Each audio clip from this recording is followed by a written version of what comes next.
তো আজকে first January বছরের প্রথম দিন বন্ধুরা সবাই মিলে পিকনিক করলাম। চলো গল্পটা প্রথম থেকে শুরু করা যাক।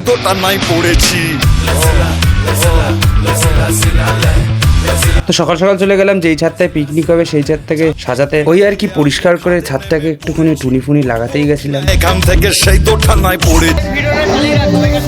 তো সন্ধে হতে না হতেই পিকনিকের ছাদে চলে আসলাম, আর এটাই হচ্ছে আমাদের পিকনিকের স্পট। তারপরে চলে আসলাম সন্ধ্যাবেলা স্ন্যাক্স আইটেমের জিনিসপত্র নিয়ে। আরে একাই এইখানে কাজ দেখাচ্ছিল, তাই আমরা তো দাঁড়িয়ে দাঁড়িয়ে দেখছিলাম। তারপর বিরিয়ানির মাংসগুলো মাংসের থেকে আলাদা করে নিচ্ছিলাম, কেননা বাকি মাংস দিয়ে আর কি চিকেন পকোড়া হবে। তার জন্য পকোড়া বানানোর জন্য এদিকে মাখামাখি শুরু করে দিয়েছি। ভালো করে পকোড়াটাকে ম্যারিনেট করছিলাম এই আর কি। তারপর ম্যারিনেট করা জিনিসপত্র নিয়ে চলে গেলাম পকোড়া ভাজতে। আর ভাজাভুজির দায়িত্ব তো আমারই ছিল। তেল থেকে পকোড়াটা ভেজে আর কি তুলেও নিলাম। আর পকোড়া ভাজা দেখে সবাই তো আর কি নাচানাচি শুরুই করে দিয়েছিল। তারপরে পকোড়াটা নিয়ে একটু টেস্ট করলাম যে কেমন ভেজেছি আমি। আর এইদিকে কফিও হয়ে গেছিল, আর এদিকে আমি কফি দিয়ে পকোড়া খাচ্ছিলাম। আর বাকি জিনিস পরের ভিডিওতে আসবে।